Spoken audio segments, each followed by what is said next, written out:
Yo les gens, on se retrouve donc pour enfin l'HDV6. J'ai mis du temps à la poster, mais je vous l'ai enfin mis.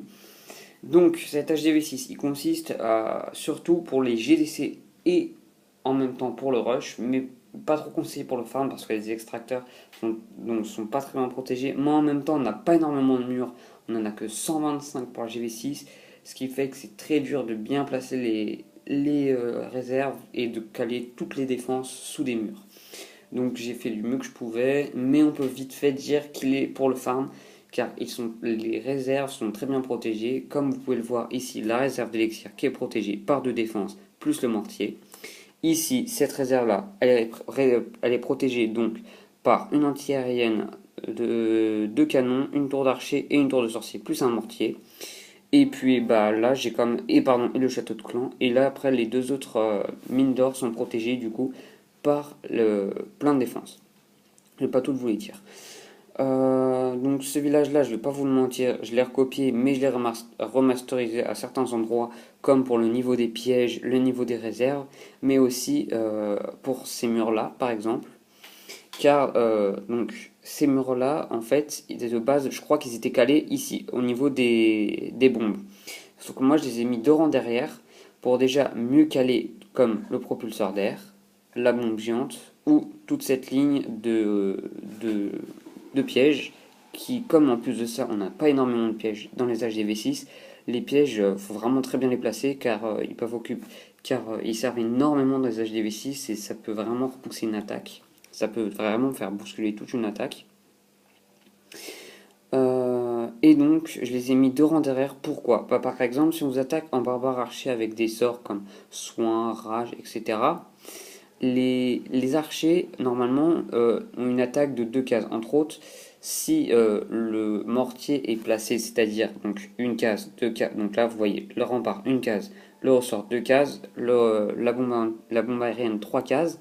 Donc le mortier, il est à 4 cases. On peut l'intercepter à 4 cases. Sauf que les archers, ils peuvent toucher des bâtiments à 3 cases. Donc 4 cases, c'est-à-dire les bâtiments ne sont pas touchables, logiquement.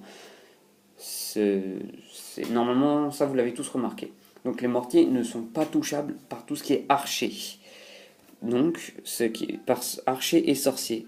Donc ça donne déjà un bon avantage, surtout que les mortiers, du coup, il faut faire attention parce que les mortiers ont une distance où ils ne peuvent pas lancer leur boulet.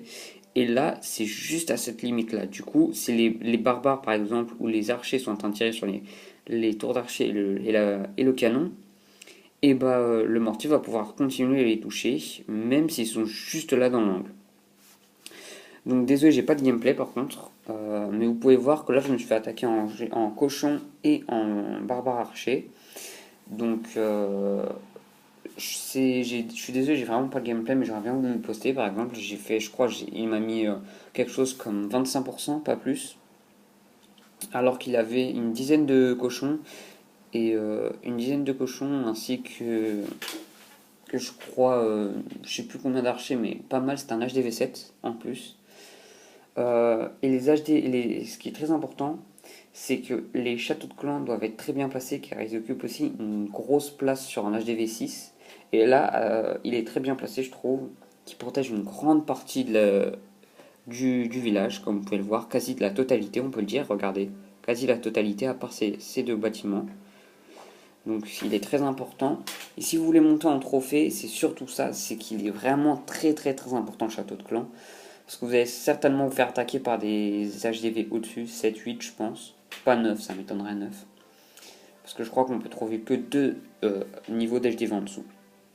Donc moi je suis qu'à 1373 trophées. Mais je vais essayer de monter et de vous faire la prochaine vidéo sur cet HDV, si j'en trouve d'autres à l'HDV 6, pour le cristal. Donc voilà, quand j'y serai. Donc vous pouvez me mettre en description, pardon, vous pouvez me mettre dans les commentaires si vous voulez d'autres villages d'HDV. Donc vous me précisez le niveau et quel type, c'est-à-dire farm, rush ou GDC. Voilà, j'espère que cette vidéo vous aura plu et je vous dis tchuss les gens, à plus.